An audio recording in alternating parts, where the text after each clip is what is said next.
adjourn to reconvene to open session.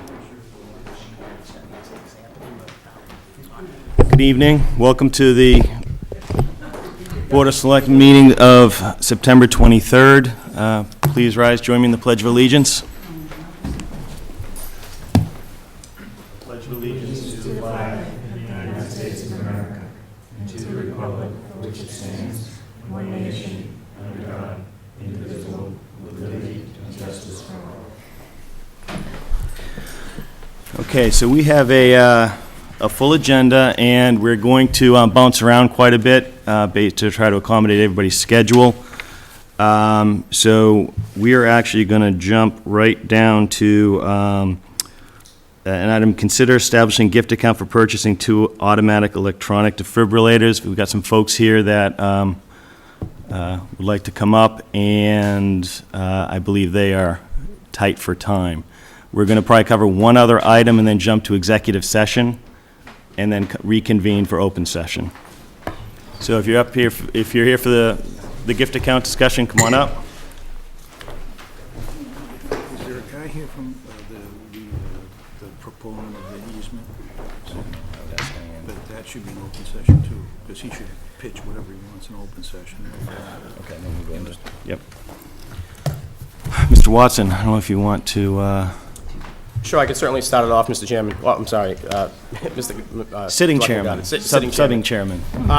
So as you know, a couple of weeks ago, the Capital Planning Committee gave you a report on the status of where the town stands on a number of items. One of the items that they had identified as a need was a couple of one AED for the senior center that was it's been wanted there, I guess, for quite some time. And they had talked about, figuring out how to find funding for all these things.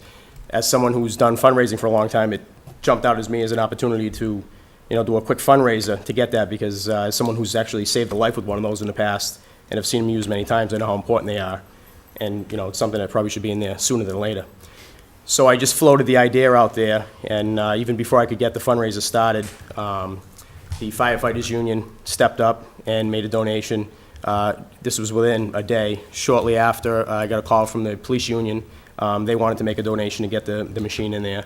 And then I got an email from Mr. Belanger. Roger Belanger owns Belanger & Son Construction in Mendon here. His family's done many projects in town here on a volunteer basis with the construction company over the years. And he said he'd like to help out as well. So basically the fundraiser was over before it started, even before any planning went into it. The idea was floated out, and they brought together enough money to buy one machine. So I contacted Amy quickly and let her know, what had happened. And obviously, she'll let you know they were very appreciative. They've been wanting these for a while. In our conversations, she had stated to me that as part of the need down there, they had always thought about getting one for the van as well. As you know, the van, and Amy can speak to this, the van brings seniors to medical appointments, other appointments, things of that nature. And here's the officer here now. So as they're on the road, if anyone was ever to have a medical emergency and be in need of an AED, it'd be nice to have one in the van as well. So what we'd like to do is continue the fundraiser, although these 3 folks stepped up and bought the first machine. We should, and Mark can speak to this, I think we have enough for one for inside the building, or close to it now. Keep the fundraiser going and try to get the senior center that second machine. That'll take it off the plate of the Capital Planning Committee. It'll free up those funds for other areas, and it just sounded like a good thing to continue it on, because there was some interest. In addition to the checks you'll get tonight, there'll be additional checks coming in Friday from private individuals. So there is still a want to contribute to this out there. Well, thank you to everybody who's taken an action here. Mike, yourself.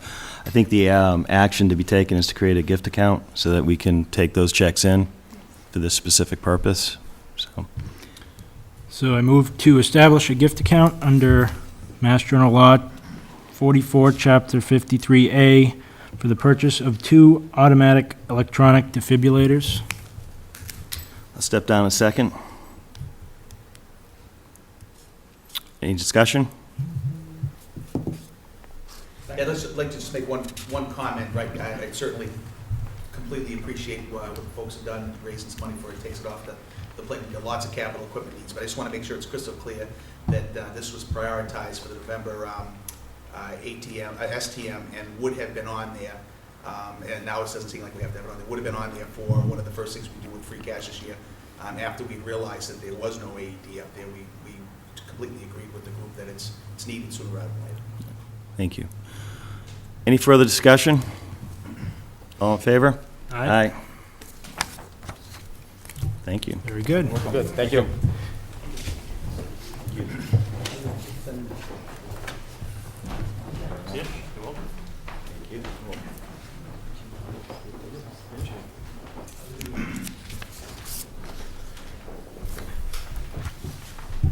Thanks. Mr. Chairman, we just got a, okay, I'm sorry, Mike. We just got a picture of them giving you the checks? Give it back.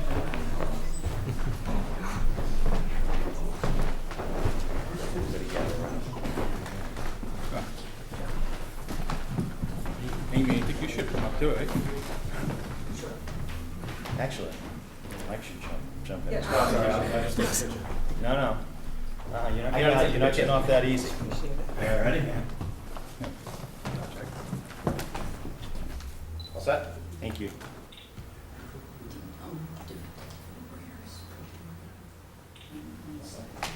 Thank you. Thanks again.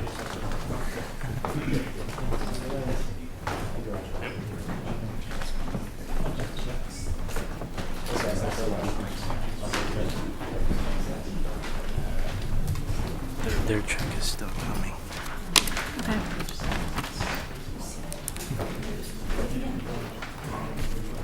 Just so you didn't think I took it. So Diana, we want to give Bill a chance to come for the easement discussion, correct? But we may not be able to wait until 8 for that. Is he downstairs? They don't have a meeting tonight.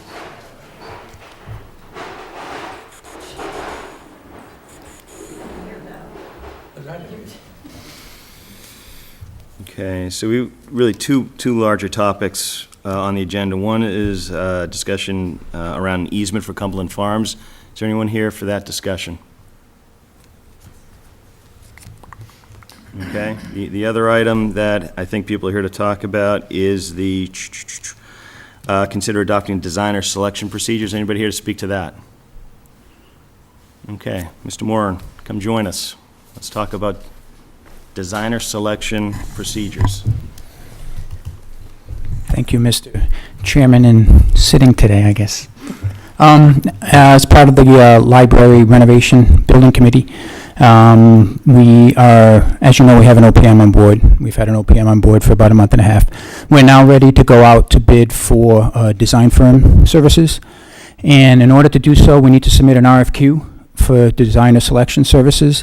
And per Mass General Law, because of the size of the project, the Board of Selectmen have to adopt the model designer selection procedures.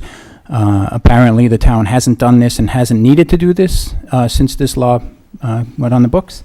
So it's my understanding we're actually ready to go. We're ready to go out to bid Wednesday of this week. We have the ads ready to go, and the town council recommended we just come here tonight and ask that you adopt that process, and then we'll move forward with putting the RFQ out to bid.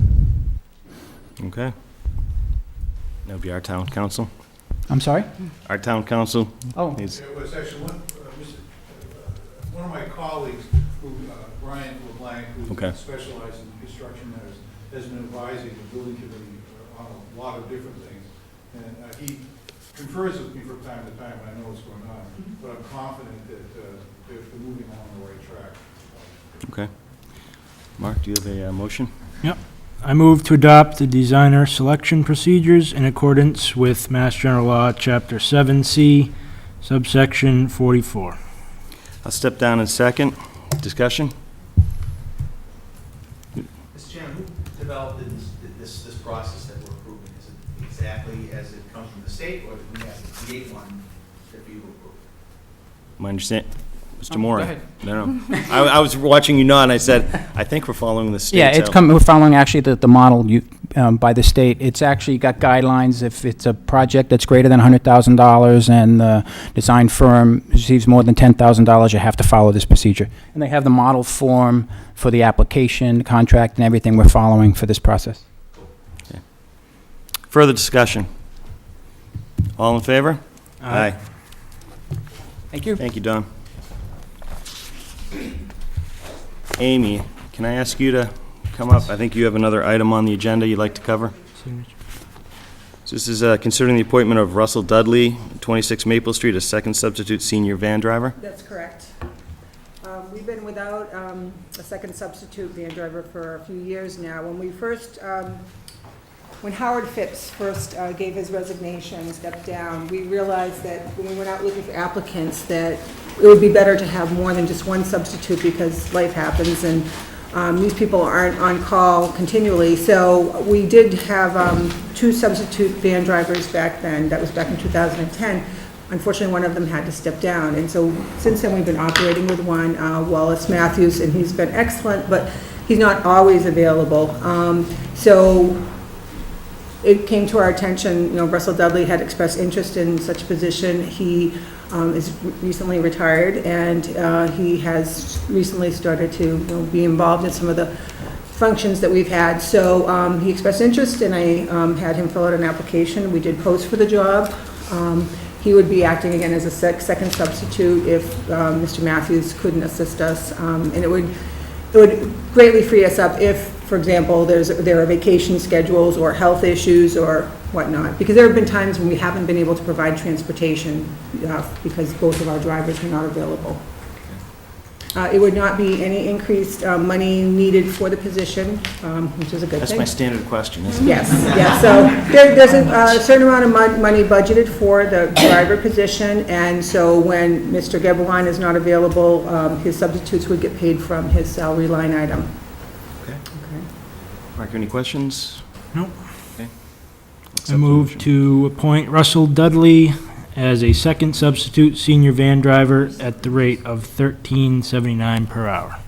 Step down in second. Discussion? All in favor? Aye. Thank you very much. Thank you.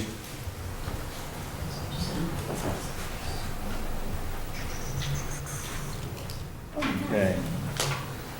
I will take one more item, and then we're probably going to step into executive session. So Linda, I'm not sure if you want to, you have an item you'd like to discuss?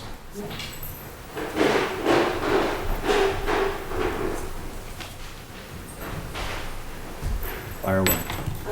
The municipal clerk that was working in the collector's office had to resign, unfortunately, so we find ourselves with a continued vacancy there.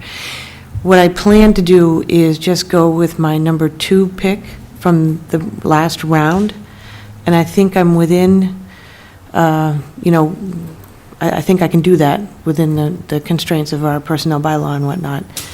I think I can just go back to the original pool without re-advertising, pick from that same pool. It's actually the number 2 person, like I said. So I'd like to have that person, I'd like you to consider her for appointment at the next Board of Selectmen's meeting, but I wanted to run it by you first and make sure that we're all good on that.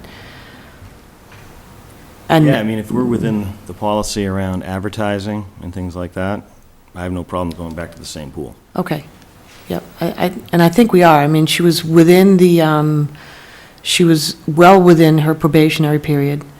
The applications are this was back in May, June that we were advertising, so, it was not a long time ago, and I think I'm confident that we can do it this way. Okay. I myself anyways. So I just thought I'd bring you up to speed there with the intent of having her appointed and then starting as soon as possible thereafter. So within a couple of weeks, we'll be back on track. I have no issue with that. Okay. Mark. Nope, I'm fine. Okay, all right, then I'll get her appointment. I'll request for her consideration for appointment next time. Thank you.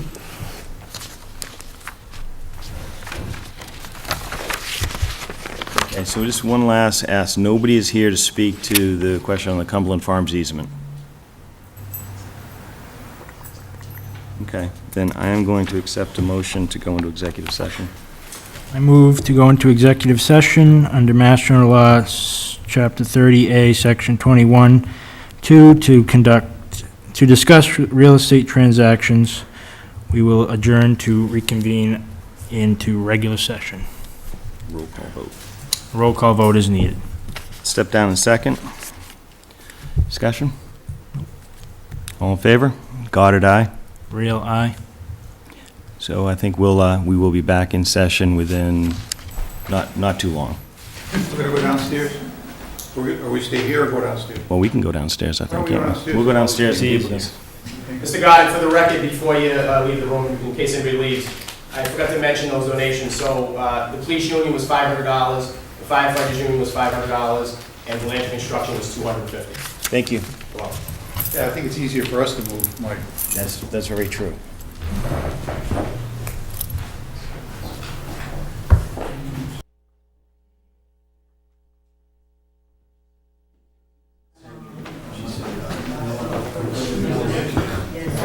Welcome back. Thank you for your patience. We're back in session, and next item on our agenda will be a discussion on considering the easement for Cumberland Farms, 107 North Ave on town-owned property, 36 Milford Street. So if you're here for that discussion, please join us. Come on up, Bill.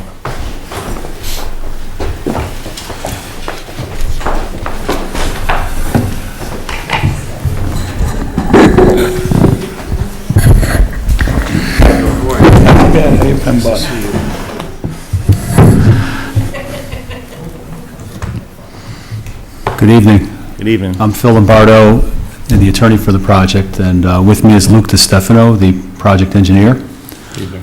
And we initiated a discussion with the Selectmen because it was brought to our attention that we, in order to do our project, and we've been in front of the planning board, actually have a filing in now, we do need to put the well in the back of the property in order to allow for a 100-foot radius where there's no structures. And it came to our attention that a portion of that radius would be on town property. And so we're here to talk with you about gaining an easement, effectively restricting the use of that property so that there would be no structures, which would allow us to go forward with our project.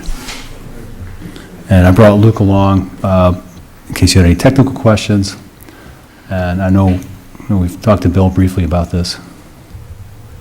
Okay. So, Bill, you have anything to add? No, I was just going to defer a question to Bob regarding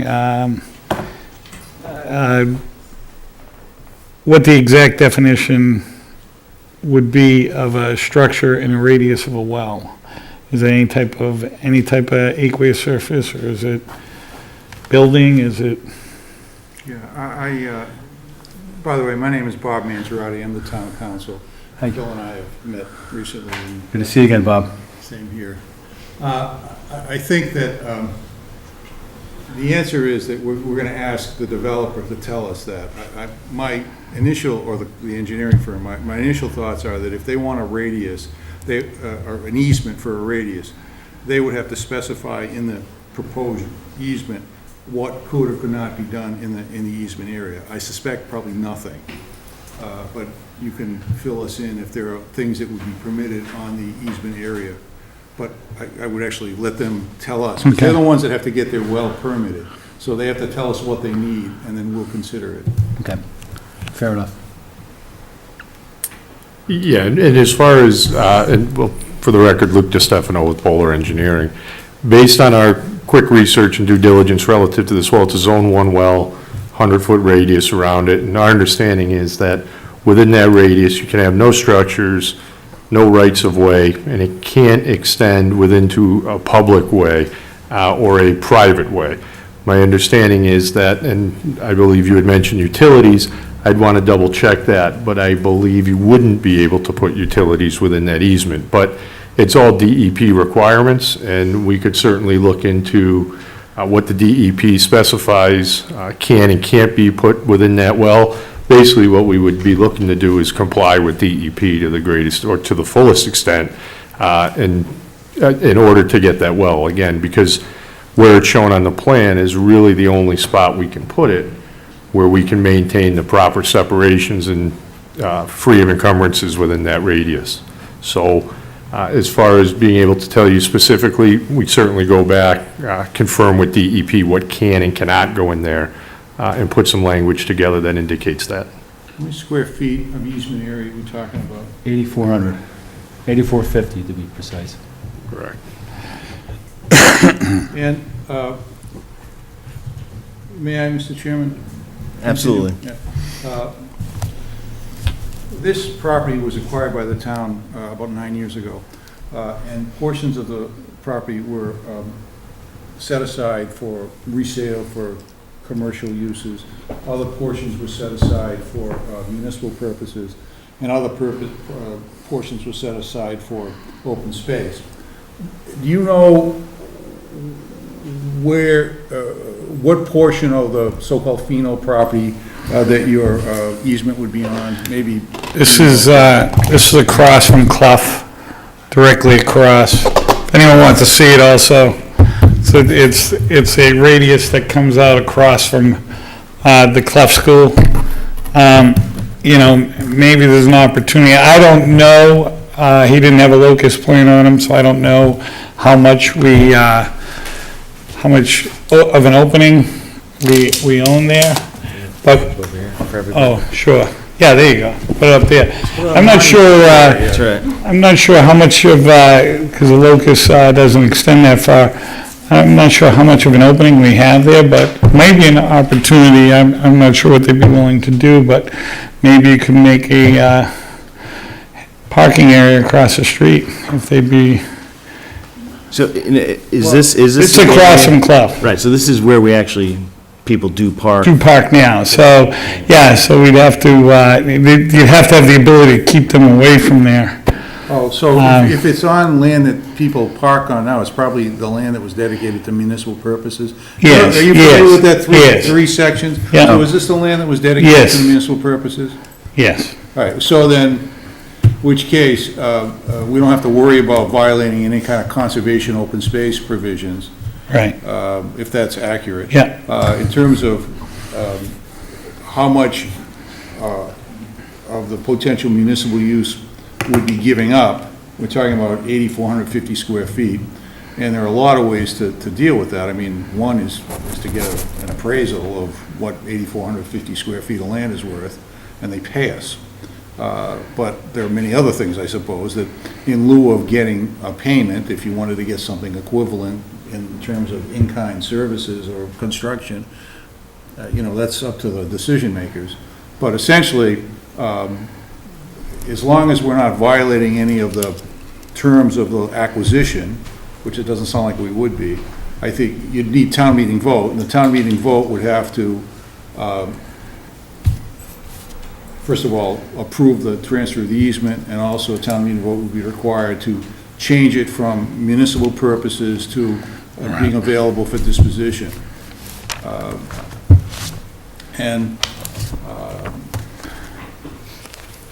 yeah, the only thing I would suggest is we look at how big that opening is, because we obviously want to make sure we maintain an entrance there that we can get back to the municipal land that's behind it. So you're saying is there a driveway in the vicinity off of North Well, Avenue? no, it's a space we own between that property and the first residential home that the town, so, That's North Ave there. so this is it here. Right here. I think we own this one too. Oh, no, okay. Yeah, so it's 3, so it's 112 feet. So, how many feet does your radius extend?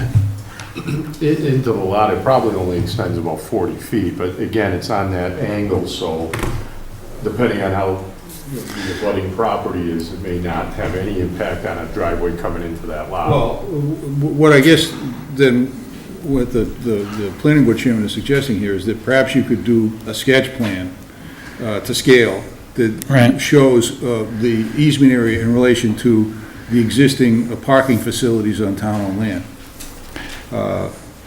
It's just a field right now. That's one thing I'd be concerned about, is they're gonna be parking within your radius of your well zone. Well, I think- we can't do that. I think we'd have to create somehow, whether they buy that property, or we'd have to create some type of boundary and put. Fence it off some way, yeah. Essentially, yeah, we have to keep cars off of your radius. Yes. And it may mean that your easement area may actually be more than 8,450 square feet, if in fact, in order for us to Right. own. As a practical matter, is what you're saying. Right, as Yeah. a practical matter, we may have to give up 10,000 square feet of land. 10,000 square feet of our land may become useless as a result of Exactly, your, yep. your well. Understood. And it would have to be factored into the consideration. But I think that may be what we're driving at here, is if you could sort of create a locus plan that shows us, and then we can make some decisions about, I mean, again, I don't make the decision, but I'm trying to sort of point out the issues to those people who do, which is, we should really understand the impact of this, and then you should understand the legal requirements, which are the two town meeting votes and the appraisal, and we would have to consider whether there's Uniform Procurement Act issues as well, but all of which can be achieved once the decision makers decide they want to do business. Yeah, and the only concern, to be honest with you, I would have is, this is really our only true access to this property, this municipal property. Because this is under conservation restriction here, so we can't cross it. We do have an opening here, but it isn't going to be enough space to, Lou, do you know what he's talking about? Because I can show you this assessors. yeah. This is the access here, and this is the access here. If we reduce this access, we might have limitations. Like if we were to put a school there, and we wanted it in and out, we might be restricted by width. So that actually relates to weather as opposed to how, because essentially what Bill's trying to say is we can't cut off our access to the Right. backland. So you may have to design around that. Yeah, if you could build into your locus, something that you would normally see for an entrance to maybe some type of municipal building. Okay. I mean, I'm sure the town would be open to, What's your time frame, Bill? Well, if it's dependent on town meeting, I guess that's a real issue, because that gets into next April or May, I guess, is. Well, we have we special. have a November town meeting. Right. The yeah, a warrant's still special open. town meeting. The warrant's still open. I don't know whether you can get your ducks in order in time. I mean, we're gonna need an appraisal that yours is this. Yeah. That's good. Yeah. We need an appraisal, we need this engineering work, we'd have to have some Yeah. verification of the title issues that we've talked about, but, I mean, if you have everything lined up and you're willing to pay for the appraisal, it's conceivable it could be done for the special town meeting. Okay. But if not, it would be done in the spring. So we've got a couple questions out there, and I have one. Just question on the focus on structures on this land, right? So I understand there can be no structures, but does that mean that land is not usable for anything? Well, there'd obviously be limitations. You throw a playground on it, there may be even issues with that, depending upon what, the Board of Health could answer that question. Well, I mean, I think we should ask the proponents to give us a list of Right. what because that's right, I mean, even a playground requires fertilizer. Right. I'm not so sure you can put fertilizer on top of a well Exactly. field. But you're So- talking structures within the radius, right? Yes. Correct. It's not the entire lot, it would just be within the radius. Within the radius. Within the radius, so we're only talking about 8,400 square feet. So, but we're asking you to sort of flesh that out for us. Yep. Okay. So, Linda, you had the first question? Just a reminder, and I can check into it with bond counsel, but that the bonds that finance the purchase of those properties, all of the property, have restrictions as to what we can do on that property. It's a good point with the bond still running. Yeah. I think we can look into that. I've talked a little bit about that with the selectmen. I don't think that it would invalidate the bonds, but it's something worth checking into, because, we have these for municipal purposes. If the town meeting decides that the land can be available for disposition for these purposes, as long as the town meeting, which is the legislative body of the town, decides it, then that probably is enough. But it's worthy of consideration, and we can check into it. Because there's a tax exemption that would then be brought into question. Oh, no, this would now become taxable land. Is that what you're talking about, real estate taxes? No, the tax exemption or the tax exempt status that we have right now on the income that we might get from the interest on those properties. Well, from the sale of the bonds. well, we'll check into it, right? It's tax exempt for the people who bought the bonds. We don't pay taxes, we don't pay income taxes. No, we don't, it's exempt, we don't pay because we're exempt, but if that goes out of the purpose that it was originally. It was, So I it's, mean, part of that land was bought to resell. Part of that land was bought for resale purposes. But even that part is a tax exempt So- bond. so it sounds like there's some research to be done on the potential item that Linda's raising as part of what No you said, question, looking yeah. into it. We'll check, first, we'll talk to bond counsel, that's Yeah. I mean, that's the And easy most call. importantly, Diane's captured that as an action item, so I think we're good. Excellent. Mr. Watson? Mr. Chairman, because this involves a piece of public-owned property, obviously from the agenda, we know there's a potential Cumberland Farms might be coming. Could we get a brief overview of what the plan is here? Again, my assumption is they want to put Cumberland Farms in there. Where's the access on 16? Is the access off of North Ave only? What I'll say is, if they're willing to give us a brief overview, that's fine, but I think some of that would come up in any sort of town meeting vote as well, but I'll... Are you gonna need any special permits or anything? Yeah, they've actually opened an application with planning, and we have a public hearing scheduled for the 9th, which is probably going to be continued. It sounds like we're going to have some other hills to climb, but to be honest with you, Mike, it's,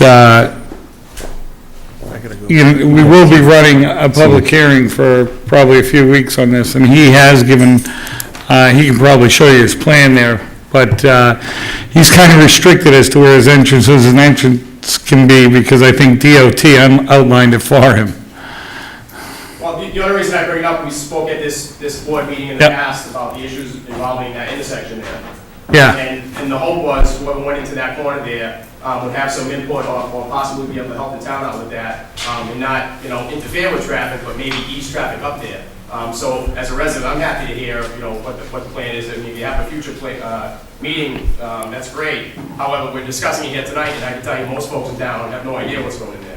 So we're talking about, possibly having an easement on town-owned land, but no one has any idea what's going on there, other than we can read on the agenda that the possibility of a common problem. We're happy to. I mean, it's given your time. So the project would be a 4,500 square foot convenience store facing Main Street, facing Milford Street. Can you see that? Yeah, it's probably hard to see. Hard to see from there. Yeah. And so the project would be oriented toward Milford Street and would have 4 gas pumps. And the access to it would be well away from the intersection along Milford Street, about as far as you can go. And that was after discussions with the Highway Department. We also have an access on North Avenue, again, well away from the intersection. We're aware of concerns that have been raised about the intersection. We've had informal discussions with the planning board about that, and we know that there are certain things that the planning board may want us to talk about, and we're happy to discuss further mitigation with them. But we're in the preliminary stages of our permitting, Yep. and we are certainly anxious to hear what the planning board has to say about the plan on a more formal basis, and to try to incorporate as many reasonable changes as we can. Yeah, keep in mind, we haven't even completed our engineering on the project yet, so until such time that they come up with a finalized plan for our engineer to go over it. Because there is some tricky grades and stuff going on here, we're still looking at the entire plan ourselves, so, at this point in time. So Bill, is it safe to say that further discussion and more specifics going to come out of some of the hearings you're holding? Absolutely, that's why I would suggest, it's kind of premature plan right now until the engineering gets done with it. And then, anyone's welcome to attend the public hearing. And they'll probably have a more finalized approach to what it's going to look like.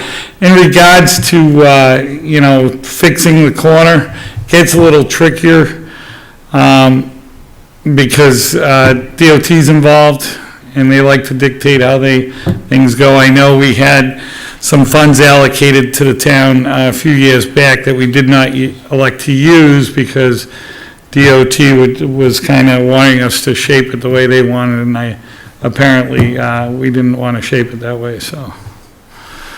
So, Mike, does that answer your question? Thank you very much. Any other questions?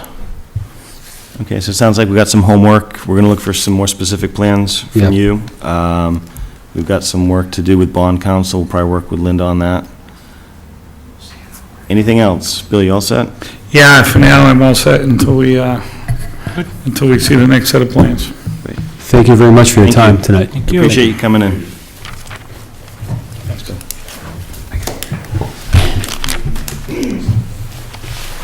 I found a few other spots there. It's not mine, I don't think. Is that the one that somebody else?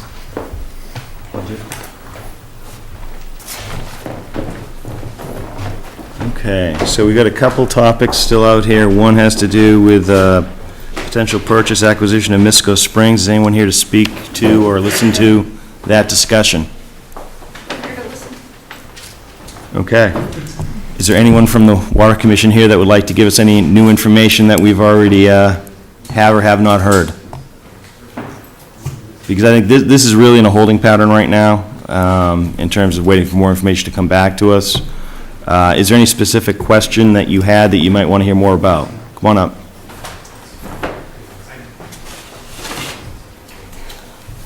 Hi, my name's Jean Knott, and I'm here with Riverdale Water Company, which is located in Northbridge. And we just came to listen, and also to let you know that we have a water supply that we've just finished that's totally permitted, that's about 3 miles away, which is a ways. But we, wanted to see where you're at, what you're considering with Misco Springs, and we just wanted to let you know. We've just finished our pumping station. It's all permitted as a public water supply. We have a Water Management Act permit for 528 gallons a minute, which is 0.76 million gallons per day. It's a pretty good source. So we wanted to let you know about that and just hear what's going on in town. Very preliminary in terms of any discussions right now. Our understanding is that it's for sale, so we're curious to learn more about where that is in that process, and we're continue to. I think the Water Commission is still collecting information. Is going to bring it back to the board. Right. We have it out here as a standing agenda item periodically if we get more information, and that's really the extent of where we are with the process right now. Is the town looking for another water supply? The town is always willing to look at new and different water supplies, because I don't think we ever want to shut off any possibilities. So, Great. Okay, thank you. if you'd like to, even leave your information with Diane, and, we can certainly circle back and learn more about what you're doing there. Very good, All right. great. Thank you. Thank you. Sure. Question? Rich? Mr. Chairman, I just want to say quickly, the water board posted for Tuesday night for a couple of agenda items, so she may want to contact them for Tuesday night's meeting. Tuesday nights? This Tuesday night. Okay, great. Thank you. No, I'm sorry, a week from tomorrow. Yeah, a week from tomorrow, I apologize. Mr. Watson? Mr. Chairman, could I just get the name of the possible water supply? It's Riverdale Water Company, Thank you. located Northbridge on Spring Street.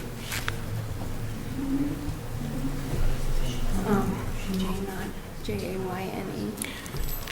Mr. Watson? Mr. Chairman, did the board get any feedback at all from the water board as to the possible price that Misco is looking for? Not at this time, no. Thank you. It's 501-2831. Okay. So, we have another agenda item, and I do think there are some people here for this, and that's an update from the Town Forest Committee. Shirley? You want to jump down to your agenda item so you can, give us your update and...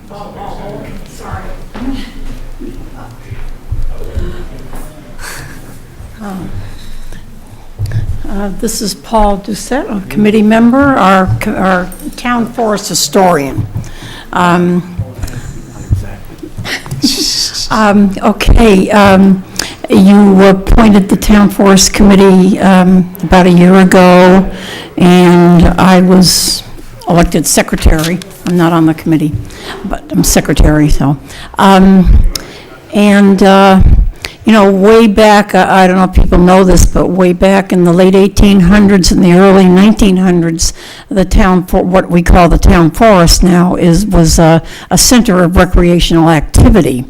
And today, hardly anybody knows it's there. So we'd like to change that. So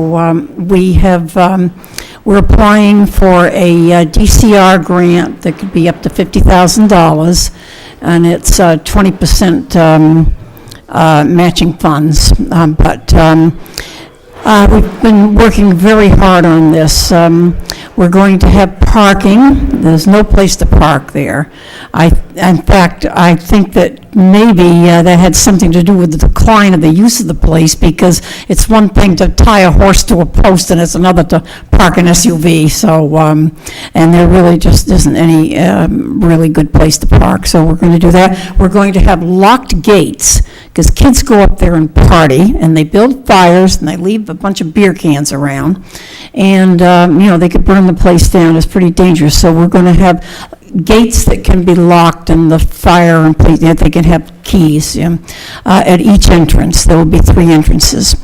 And we're going to have kiosks. There are about 10 really interesting historical sites within the forest. In fact, Mass Historical didn't even know they were there, and they're very, very interested. So we're going to have kiosks with brochures that will give educational information on the historical sites. It's really a microcosm of rural life in Mendon in the 1800s, and if it's presented right.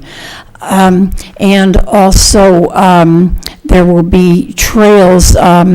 Peter Brewer of Southwicks is giving us legal easements through his land, the Southwick Zoo land. He has 300 acres there, that will connect to Cormier Woods in Uxbridge, that's about 180 acres, and the Meadowbrook Woods, which is, 70 acres or so, that will expand it tremendously, so that would be great. So there's the gates, the kiosks, the signs, the trail markers. Have I forgotten anything? No. That's, it's really shaping up, and so I'm working with Amanda Lewis and DCR on this grant. Writing grants is a lot of work. I really appreciate what Ann does. Oh, God. Question on the grant. So how, the grant you're applying for, is that specific to allow you to do some things you just described, like the kiosks? It's for all those, yeah, it covers all those. I've got all the list, the paperwork, and finalizing, getting everything together. It's a very exciting project, and these people that use these trails, the mountain bikers, and they spend money, so it could help our local economy. Have you, by any chance, talked to the schools? So when I hear about the historical significance of what's back there, I did mention it to Liana, and she was very interested. She wants me to come and talk to the school board about it. Yes, we are interested, because school groups, the possibilities, and not only that, but there are these, they call them glacial erratics. They're as big as houses, these huge, big rock formations that were dropped by glaciers back 16 million years ago or so. And you could have, in fact, one of the brochures is going to have information about the formation of these glacial rocks. So there's all kinds of opportunities for education there, besides just the people, the mountain bikers, Sure. and the hikers, and the the equestrians, snowshoers, there's a lot of people. Maybe some kind of a nature walk like they have in Nature's Classroom. Haven't gotten that far yet, but we're really working very, very hard. Mark knows. We have our meetings at the zoo. Have you been up there? Oh, yes. Have you seen the cinnamon mill and the sawmill that's up there? I've walked into a few of those. I didn't know exactly which was which, but Yeah, I've seen it. it's, considering that it was from the 1840s, it's in pretty good shape. Yeah. And then there are some foundations, and there's an historic rock that some people call graffiti, that was chiseled in April of 1876. And we had a dance hall up there and a grist mill. Yeah, the foundations of the dance hall, they're spectacular. Oh, and not too far from the dance, you could see where they, the rocks and the foundation work from a quarry, and the quarry is like right across the way, and you can see the quarry. I mean, they needed rocks, they quarried it. They needed bricks, they made a brick kiln. So it's just like it was, it hasn't been disturbed, it hasn't been I think that's sort of the developed. educational aspect. Just Just given our discussions, I mean, there's a whole lot to the history there. It can be pretty interesting. There is, and most it's people don't realize it's there. the stone walls. Right. This guy from Mass Historical called me, and he says, the stone walls, he says, they tell a story, and there were so many things they didn't know were there, and he was so excited. So now they have them in their registry, these things, and they want us to do a archaeological reconnaissance survey, and when I finished with this grant, and I said, well, that costs money. He says, we have grants. So when I finish with this one, I'll start on that one, and because he thinks there's, maybe more there than we even know about, so. This TCR grant, you mentioned some level of matching funds. How does that work? Yeah, 20% matching funds. In fact, I'm going to Ann's meeting Thursday night. So it could be covered by CPA. Yeah, that'll be covered by CPA, yeah. And not all of it, some of it's volunteer work. A lot of, we can't really get credit for the volunteer work until after the grant is accepted, but, and it takes so long, but we're going ahead. Oh, we have, Paul has a neighbor, Josh Luttrell, a Eagle Scout project that wants to go up there and work. So it's, and we have, he lives in Millville, unfortunately. Doesn't live in Mendon, so we can't be on the committee, but we have this Bill Dockeye, who is an experienced trail builder and mountain biker. And so he's working on a lot of these things too. So we're very fortunate. So that's about it. How much of these plans are on the town website, or we could post on the town website? Photos. I was told that we could have a page on the new town website when it is. How about the current town website? The current one? Why not? Just even sort of, I'd be curious to see a quick outline, everything you just walked us through. I mean, so what's the plan? Put it out there. I mean, some of what you described is visual, right? So, I mean, I don't think words do it justice. So if there are photos to be had, I'm not sure we can start posting that up on the website. Paul's great at collecting photos. I know. In fact, they are up on the net. You can get them on Dan Malloy's website, Hopedale, what is it? 1842.com. I know it sounds crazy, we're in the Hopedale. Pictures are all there. Maybe we could put a link on. We're going to try to bring them over to us. Bring them over. If link or otherwise, but I do think that we talk about, we're getting a new website because it's hard to use and I haven't been able to post my committee meetings forever. It's my minutes or anything. I can't post them anymore. They just won't. Websites are all about eye traffic, right? So you got to get the eyes on the website. So pictures like that would be a great way to start bringing people over. Yeah. We have, and on that 1842, the history of the Palm Forest is up there as well.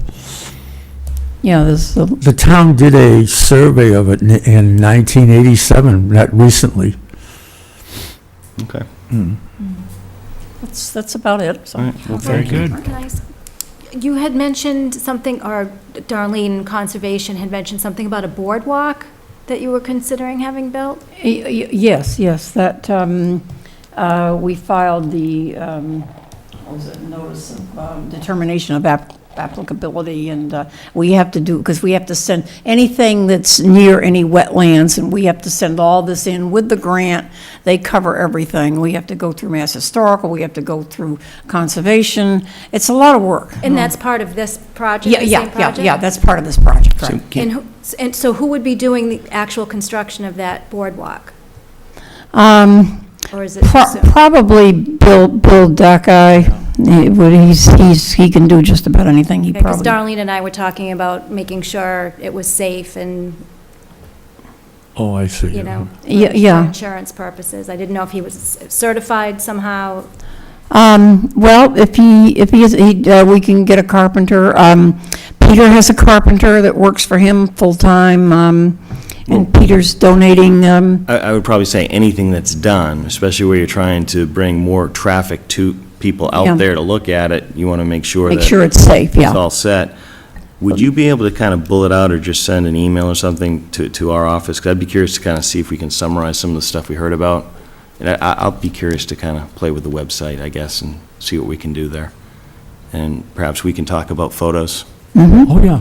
Yep.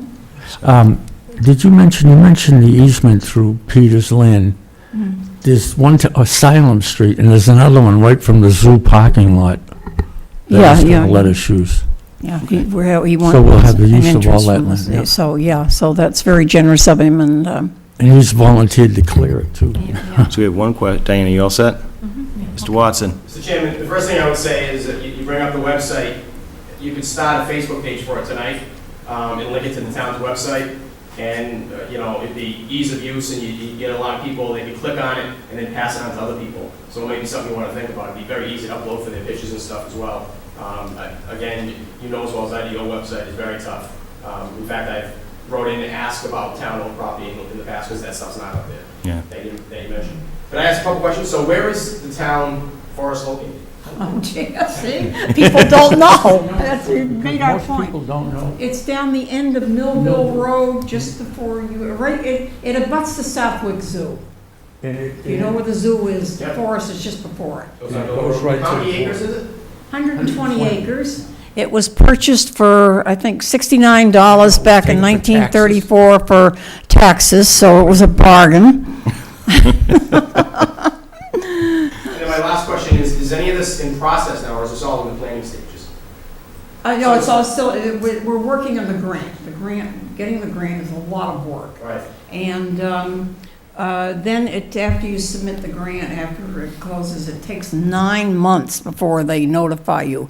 But in the meantime, we'll work on the artwork on the brochures. That's, putting that's going to be time consuming. And we'll probably go ahead and do some of the volunteer work anyway, even though we wouldn't get credit for it because we have enough. That's all right, Okay. yeah. So. Okay. Yep, by the way, I can send you the information if you want to. Is there somewhere you'd like me to send it? I don't use Facebook. Paul has all the pictures, yeah. I have all the information. We will coordinate through our Board of Selectmen Historic. email address. Send them to Diane. Send them to Diane. Yeah. Oh, like to Tony? No, BOS@mendonma.gov. Shirley knows. Shirley Yeah, I know. Oh, Yeah, okay. Yeah, I know. Okay, I'll do that. Thank you very much. Thank you. Thank you. Okay. Thanks for your patience. Okay, for the sake of time, I am going to see, we might be deferring some of these discussions. Parking for Mendon Country Fairmark, they want to get approval to use, actually, I think the land we just talked about to park potentially. Do we have a motion? Yep. I move to allow the Mendon Lions Club to use 36 Milford Street for parking during the Mendon Country Fair on Saturday, October 12th, 2013, with a rain date of Sunday, October 13th, 2013, from 9 a.m. to 5 p.m., pending an adequate certificate of liability insurance. Step down in second. Discussion? Mr. Mendon Lions Club. Any other discussion? Mr. Watson? Mr. Chairman, I don't want to put a kink in this, but didn't you at your last meeting vote to put a hold on any parking on public property until town council consultation? For commercial use, I think. So this is, I look at the Lions as more non-commercial I use. only bring it up because I want to give you a heads up in case that was the fact. I didn't want to have the town in a situation where Yep. somebody says, you're letting them parking out on us parking. Understood. Mr. Schofield? Yeah, just so it's clear, the Lions asked for the permission, but the Boy Scouts actually do the parking, and we split with the Lions, and it's all obviously charitable. Right. Thank you. Any further discussion? All in favor? Aye.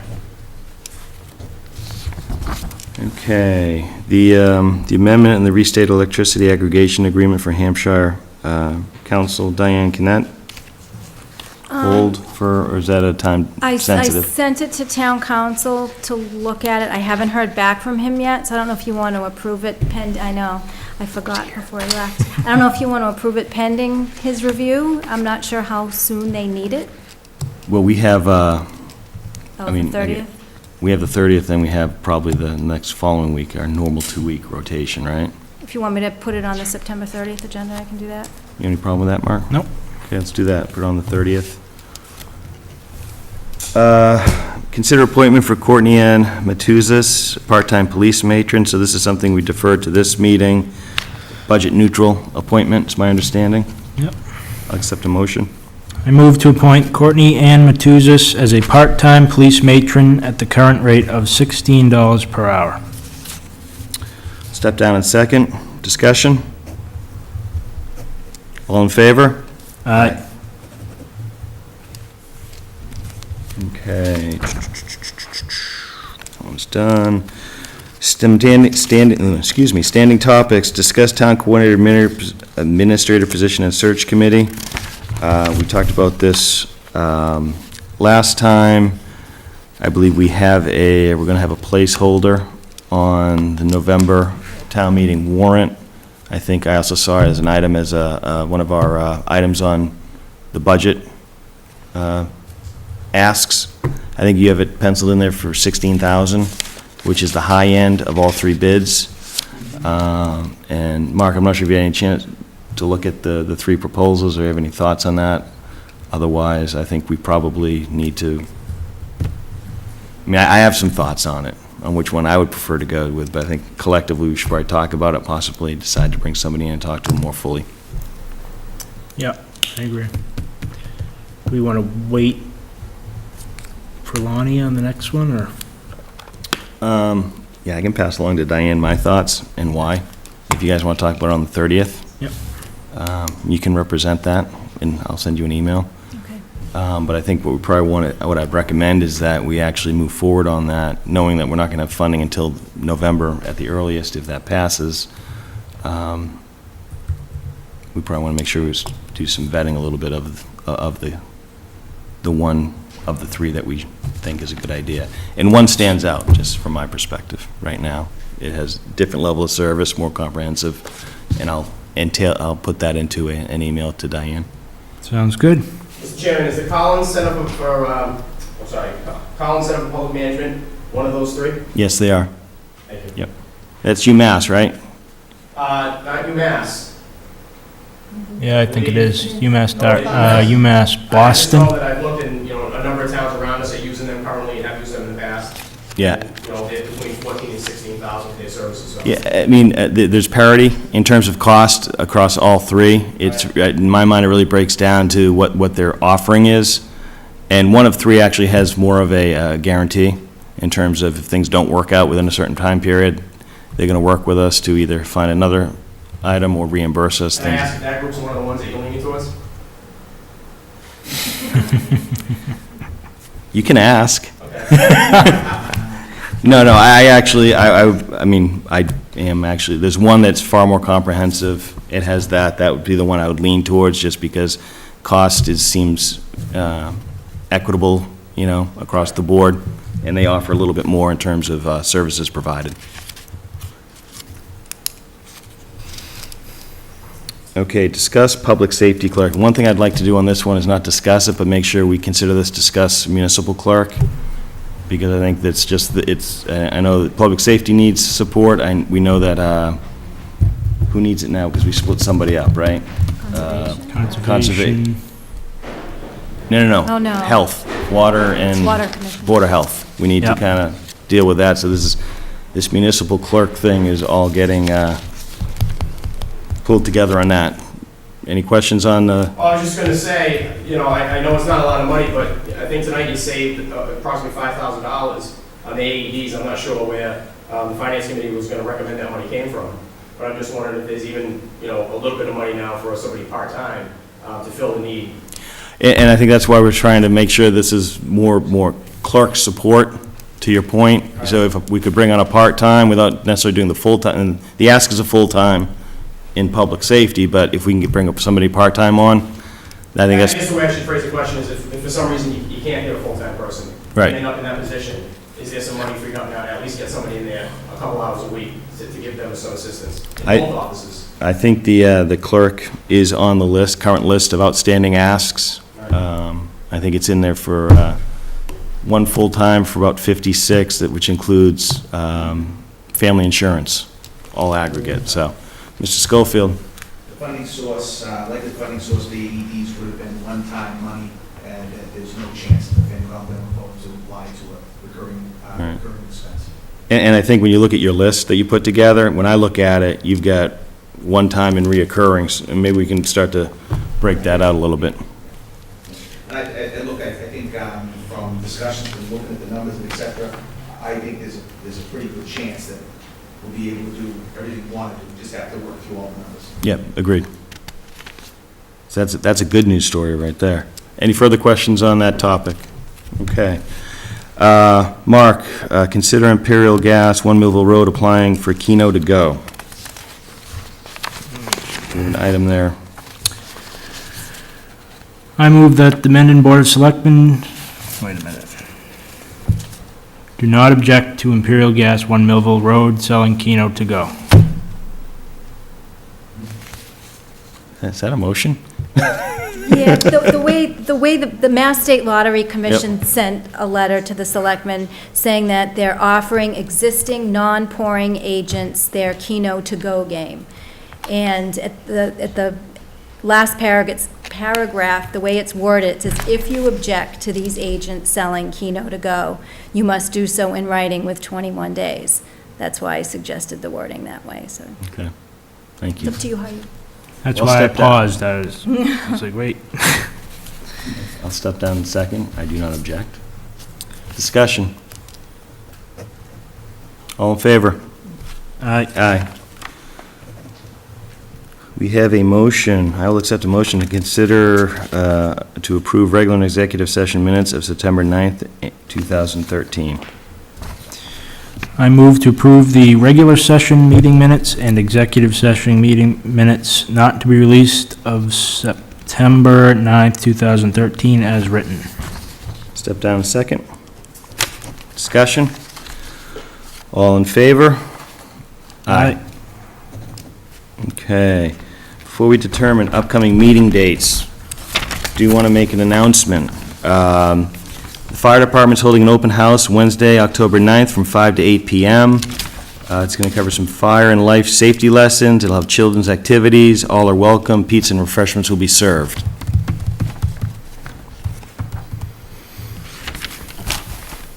Now, shall we determine upcoming meeting dates? If you'd I like to- think we have September, next Monday, right? Correct. And then we basically had it out there, what can we do in October? I am free Mondays in October, so I'm okay with keeping the same schedule in terms of every other week. The only problem with that is I think there's a holiday, the 14th. Columbus Day. So I didn't know if you want to do the 7th and the 21st, or if you wanted to skip the 7th.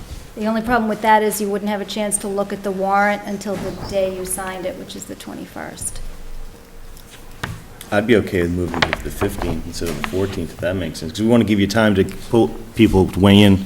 I would actually, Rich, for warrant review, before we sign it, I wouldn't mind understanding what the timeline is for FinCom to look at the warrant articles. Do you have one set yet? Yeah, we set up our meeting, and I believe I copied the Board of Selectmen. I have got about 10 emails from you with meeting invites on it. So I'm just curious which one you plan on looking at the, Well, see, the way meeting invites work is that the subject matter tells you what it's for. right, and I don't have it available. I don't remember. The real answer is I don't remember. Okay. 'Cause I think what we- It's like the first or second week in November. There's one with 6 and there's one with 13. Right. So let me ask you a question. How do we, because we're going to have to sign it by the 21st, right? So how do we get this rejiggered so we understand FinCom's perspective on warrant articles before we go and we sign and post and get all that stuff, good stuff going? This would be a relatively new turn of events, right? Because generally, you guys decide what you want to have on there and put placeholders if you don't know whether we want to do them or not, and then we discuss Yeah. and make a recommendation. But if you'd like to have us do something before that, no problem with that at all. We'll set up a meeting and get it done before. So that's all we want to do. Yeah.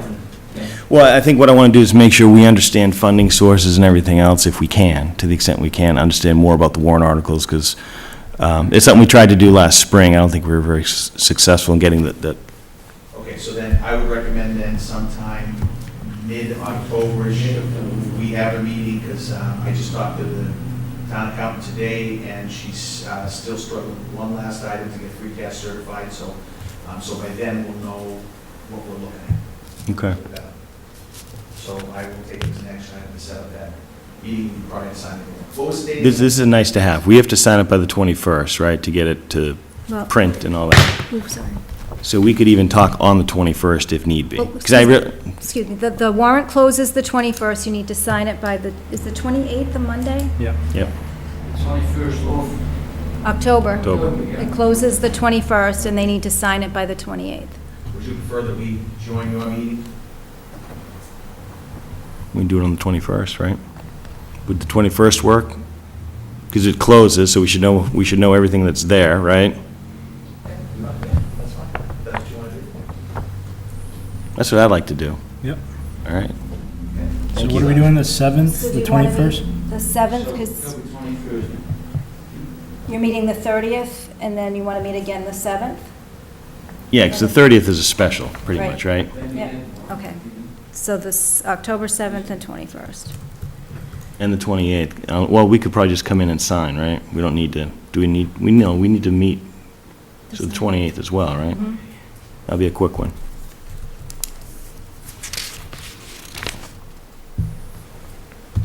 Okay.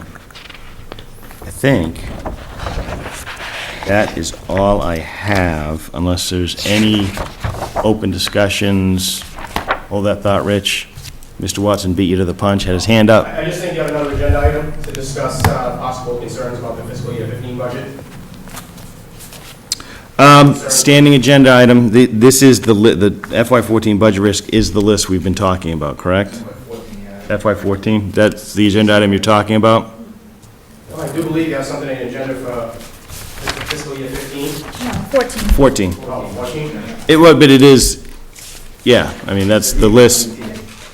It's the, well, you referred to it as the budget asks us, it depends upon. whether Asks, something's risks. mandatory Or it's not mandatory, depends on whether it's a risk or an ask, right? But, Right. yeah, It's the list of stuff we've identified that we should really consider funding. correct, Right. correct, yeah. So, that is a standing list, Mr. Watson? Well, I misread it there, I apologize. I thought it was an outlook to what to look for in fiscal year 15 coming. That's fine. Anything, so is there a question on what's there, or? Well, I know the FinCom will start doing their work now on fiscal year 15. Okay. Correct? And I thought what the agenda item outlined was that tonight, somebody would be bringing to your attention things to look out for coming up in fiscal year 15. Okay. But obviously, I I think this is both 14 and 15, something like town coordinator as an example is on there, right, on the list. Obviously, Well, no one's here to point anything out to you, so that's fine. Okay, all right. Mr. Schofield, do you have an item? Yeah, just a quick thing. I thought Mr. Tinny would be here tonight, and I had forwarded to him the standard letter we've been sending out towards the end of September for the last 3 years that outlines the budget process for the coming year, the key dates, all the meeting dates, the flow chart, and the responsibility assignments, so that we're all on the same page, right? And that's key to get out on time because the departments need to work from October 1 to November 1, sorry, to get their initial first pass budget entered in the KDS. So it's written, it's been socialized with the FinCom, we're all happy with it. Mr. Tenio's seen it, but I was hoping to kind of get it out later this week, so everybody has it, so. Has Diane seen it, do you know? Has it gone through the? I do not, I have not shared with the guy. Will has a copy of it here, if you'll take a peek at it, but it's a few pages, I don't think you want to probably study it now. No, if you want to forward electronic to Diane, because I'm assuming if we do a distribution, it's probably going to go through Diane to go out to the department heads. Yeah, and if we do it that way, then Diane will work with you on this, but I want to make sure that we send it out in such a way that anybody in the to line of the email is somebody that bears a responsibility as identified in that document, so that they know if you're being copied on this mail, we think that you're either responsible for a town budget or you're responsible for entering it in some town budget in KBS. Because they need to look at that list and speak up quickly if we've got that wrong. Okay. So what I'll do, Diane, is that when I send it to you, I'll suggest how that should look, and you let me know if you like it. Okay. Cool, that's it. All right. Any last questions, comments? Mr. Watson? Mr. Chairman, I just wanted to bring it to your attention, so I just received an email, and the Board of Selectmen will be getting a check for an additional $4,000 this week for the AED purchases at the senior center. So that'll be in addition to the $1,500 tonight with the additional stuff that's coming in tomorrow. Great. Thank you very much, and whoever sent that, thank them as well. Last questions? Otherwise, I will accept a motion to adjourn. So moved. What? So moved. So moved. So moved. Step down in second. Discussion. All in favor? Aye. Aye. Thank you. Good night.